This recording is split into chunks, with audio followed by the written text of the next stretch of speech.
जय श्री राम। योगी जी आए थे आपकी अदालत पे। तो जैसे कि मोदी जी को सुनने में बहुत अच्छा लगता है कि वो बहुत बातों को बहुत अच्छी तरह से आर्टिकुलेट कर पाते हैं, उनको सुनने का एक अलग मजा है। तो योगी जी भी अपने आप में एक डिफरेंट पॉइंट ऑफ व्यू से बात करते हैं। वो उनका एक अलग एटीट्यूड है बात करने का। तो इनसे भी इनकी बातों को भी सुनने में बहुत अच्छा लगता है, क्योंकि इनके आंसर्स भी बड़े विटी होते हैं, मतलब बहुत टू द पॉइंट्स होता है। कभी कभार बहुत ओपनली वो चीज़ों को बोल पाते हैं। अ, जैसे कि बाकी नेता इतना शायद डिप्लोमेटिक आंसर ना करे, पर योगी जी का स्टाइल थोड़ा हटके है। तो अच्छा लगता है सुनको इनको। तो सुनते। योगी जी, बहुत सारे लोग उत्तर प्रदेश में खौफ में जी रहे हैं। कुछ यूपी छोड़ के चले गए, कुछ ऊपर चले गए।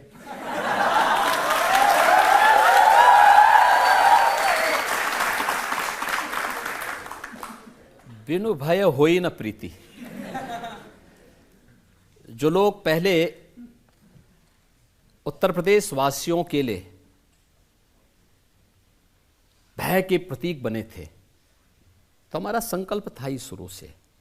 भगवान राम ने जो बात कही थी, निस्सरहीन करो मही भुज उठाए प्रण कीन, तो हम तो राम भक्त हैं, तो यही तो हम भी करेंगे। जो ये निस्सर पापी हैं, जो गरीबों को, व्यापारियों को, बेटियों को, सामान्य नागरिकों को, राह चलते हुए नागरिकों की सुरक्षा के लिए खतरे बने हुए हैं, इनके लिए हमें एक ऐसा एटमॉस्फेयर तैयार करना ही होगा। कर दिया। लोग कहते हैं नो बेल नो जेल, सीधा प्रभु से मेल। देखिए, दोनों चीजें एक साथ चलनी चाहिए। मैंने कहा ना कि मैं राम भक्त हूं, अच्छा। तो अयोध्या में रामलला विराजमान हों, तो ऐसे लोगों की राम नाम सत्य है की यात्रा भी तो निकलनी चाहिए। और वही काम यूपी में हुआ है। देखिए, सपा और कांग्रेस जिन माफिया और जिन अपराधियों को अपने गले का हार बनाती थी, जो सत्ता के सरप्रस्त थे, जिनके समय में जब उनका काफिला निकलता था तो सारे प्रोटोकॉल स्थगित हो जाते थे और माफिया पहले निकलते थे। आज की क्या स्थिति है? मैंने देखा उसमें से एक माफिया, एक बार जब पुलिस उसको ला रही थी तो उसकी पैंट ही गीली हो गई। पैंट गीली हो गई। एक माफिया रोज चिल्लाता था कि साहब मेरी जान को खतरा है। भाई, हमने कहा तुमसे कितने लोगों को खतरा रहा होगा भाई, ये तो सोचो पहले। देखिए, बहुत जल्दी अब ये लेटेस्ट केस मुख्तार अंसारी का है, जिसके बारे में समाजवादी पार्टी के लोग कह रहे हैं कि उनको जेल में जहर दे के मार दिया। भाई, मरना तो था ही।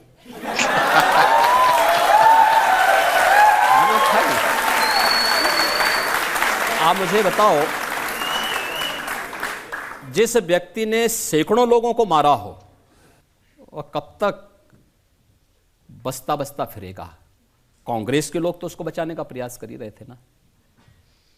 समाजवादी पार्टी के लोग तो उनके आका थे ही, गए थे उनके मातम पुरसी के लिए। तो इनसे क्या उम्मीद करते हैं? यही तो अंतर है कि परम राम भक्त और उत्तर प्रदेश के पूर्व मुख्यमंत्री सरदेव कल्याण सिंह जी की मृत्यु हुई, समाजवादी पार्टी ने, कांग्रेस ने संवेदना के एक भी शब्द व्यक्त नहीं किए।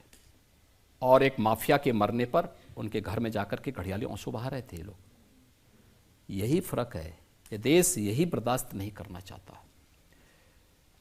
अभी तो हमने माफियाओं को कार्रवाई की है। बहुत शीघ्र 4 जून के बाद एक निश्चित तिथि तय करेंगे, उत्तर प्रदेश को माफिया से पूरी तरह मुक्त हो गया इसकी घोषणा करेंगे।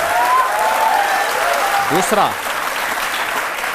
माफियाओं के द्वारा अर्जित की गई संपत्ति, कोई भी माफिया होगा उसके द्वारा अर्जित की गई पूरी संपत्ति सरकार अपने कब्जे में लेगी। हमने प्रयागराज से शुरुआत कर दी है। प्रयागराज में माफिया अतीक अहमद की एक संपत्ति को, जिसने अवैध रूप से कब्जा की थी, हमने वापस ली। और हमारा जो नया यंत्र है, जिससे कांग्रेस और सपा बहुत भयभीत है, उस बुलडोजर से सफाई करवाई। सफाई करवाने के बाद गरीबों के आवास बनाए हैं। और हमने ये भी तय किया है, पूरी कार्य योजना हमारी बन चुकी है। ये माफिया के द्वारा अवैध रूप से अर्जित की गई पूरी संपत्ति पर गरीबों के लिए, महिला संरक्षण गृह के लिए, दिव्यांगजनों के लिए, निराश्रित बच्चों के लिए और अन्य समाज के जो भी तबके हो सकते हैं उन सब के लिए, और हॉस्पिटल बनाएंगे, अच्छे स्कूल बनाएंगे, अच्छे संस्थान खड़े करेंगे। लेकिन माफिया यूपी के अंदर मिट्टी में मिल चुका है और आगे माफिया को पनपने नहीं देंगे, ये हमारा संकल्प है। और इनके द्वारा अर्जित की गई पहले चरण में इनकी और दूसरे चरण में इनके गुर्गों की भी जितनी संपत्ति होगी। देखिए, एक समाजवादी पार्टी के उम्मीदवार, ये ये एक डिफरेंस है इनमें और बाकी लीडर्स में कि ये बेबाक बोलते हैं चीज़ों को। मतलब कोई किसी का डर नहीं, किसी चीज़ का कोई रोक नहीं इनके ऊपर कि कुछ भी बोलना है, जो करेंगे वो कर दिया, वो जो बोलना है वो बोल दिया, बस बात की बात बनी। जियाउर रहमान, वो बर्क साहब के ग्रैंडसन हैं, उन्होंने कहा हमारे शाहबुद्दीन भाई साहब, अतीक अहमद भाई साहब और मुख्तार अंसारी भाई साहब को इन्होंने ऊपर भेज दिया और कहते हैं कि कसम आप लोगों को कि उनकी कुर्बानी जाया नहीं जानी चाहिए। अब देखिए, ऊपर गए हैं कि नीचे गए हैं ये मैं नहीं कह सकता,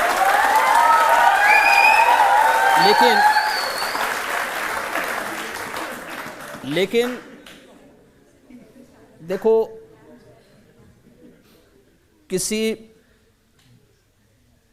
विषधर से उम्मीद करना कि वह शांति का उपदेश देगा तो ये बेवकूफ़ी होगी। इसका खानदानी उपदेश है, वो अपने खानदानी उपदेश को और अपने खानदानी विरासत को आगे बढ़ा रहे हैं, लेकिन इस बात संभल में भी हिसाब हो जाएगा। सबसे ज़्यादा शिकायत आज़म खान साहब करते हैं। आज़म खान कहते हैं कि उनकी यूनिवर्सिटीज़ पर, उनकी प्रॉपर्टीज़ पर बुलडोज़र चला दिया योगी जी ने, मौका भी नहीं दिया सामान हटाने का। देखिए, ये उस महाभारत परिवार के ही काका श्री ये भी हैं। जब द्रौपदी का चीरहरण हो रहा था तो ये भी सब मौन बने हुए थे, बल्कि उसमें लिप्त थे दुर्योधन और दुशासन के साथ में। तो जैसी करनी वैसी भरनी, जैसा किया है वैसा उन्होंने, आज उसका परिणाम भी उनको भुगतना पड़ रहा है। आजम खां हो या ये जितने अन्य माफिया हों, इन्होंने उत्तर प्रदेश के विकास को बाधित किया है। और आज उत्तर प्रदेश के अंदर कानून का राज है। इस कानून के राज में सामान्य नागरिक, वह नौजवान हो, महिलाएं हो, किसान हो, व्यापारी हो, उद्यमी हो, इन सब को एक भयमुक्त वातावरण मिला है। ये भयमुक्त वातावरण उत्तर प्रदेश में निवेश भी किया है। उत्तर प्रदेश जैसे राज्य में 40 लाख करोड़ रुपए से अधिक के निवेश के प्रस्ताव आए। अभी चुनाव के ठीक पहले फरवरी में प्रधानमंत्री जी ने 10.5 लाख करोड़ रुपए के निवेश के प्रस्ताव को ग्राउंड ब्रेकिंग किया, शिलान्यास किया। 10.5 लाख करोड़ रुपए के निवेश के प्रस्ताव यूपी के लिए कल्पना थी, आज वो साकार हो रहा है। 10.5 लाख करोड़ का मतलब 35 लाख नौजवानों को सीधे सीधे नौकरी आज यूपी में हो रहा है, क्योंकि कानून व्यवस्था अच्छी है, एक निवेश का माहौल बना है। केंद्र और राज्य में एक समान विचारधारा की, एक समान पार्टी की सरकार है और विकास, गरीब कल्याण इनका संकल्प है। देश के प्रति इन सब की पूरी प्रतिबद्धता है, इसलिए सब कार्य हो पा रहे हैं।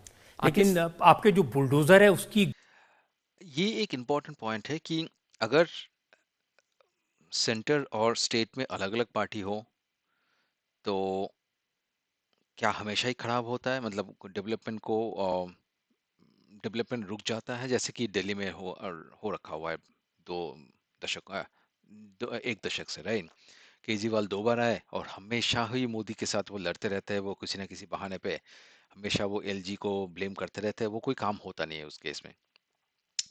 पर ये भी एक चीज देखने की है कि शायद हमेशा ऐसा नहीं होता। अगर लोकल जो स्टेट गवर्नमेंट है वो अगर स्टेट की भलाई के लिए काम करना शुरू करे, आई थिंक सेंटर भी उसको हेल्प करता है। Orissa is one example, right? Orissa में भी तो अलग पटनायक का वो अलग वो था, गवर्नमेंट था, राइट? वो सेंटर में थे नहीं, वो सेम पार्टी था नहीं वहाँ पे, राइट? पर फिर भी उड़ीसा के साथ इतना फाइट नहीं होता था जैसे कि जितना फाइट ये दिल्ली वाले करते, दिल्ली का जो गवर्नमेंट था वो करता रहता था, या जो भी साउथ के कुछ वो बचे हुए अभी भी, राइट? जो वो नॉर्थ साउथ बोल बोल के वो डिवाइड करने की कोशिश करते रहते हैं अभी भी, या लैंग्वेज पे डिवाइड करने की कोशिश करते रहते हैं, वैसे उनका वोट बैंक पॉलिटिक्स चल रहा है अभी भी, राइट? तो जब तक वो नहीं खत्म होगा, डेवलपमेंट प्रॉपर तरीके से नहीं हो पाएगा। बैंगलोर के अभी रिसेंट हालात मैंने देखे थे, किसी न्यूज़ पे मैं देख रहा था, मतलब बहुत ही बुरे हालात है, पानी का प्रॉब्लम है, बारिश हो तो पूरा रुक जाता है बैंगलोर। तो वैसे तो नहीं चल सकता, राइट, एक स्टेट। तो आई गूंज थिंक तो मैंने देखा कि कोलकाता तक सुनाई दी। वहाँ हाई कोर्ट के जज ने कोलकाता के मेयर से कहा कि अगर तुमसे नहीं होता है तो योगी जी से थोड़े दिन के बुलडोजर उधार ले वाओ, लो। सर ये देखिए, नहीं पता था मुझे। वाओ। उत्तर प्रदेश का ये जो बुलडोजर है,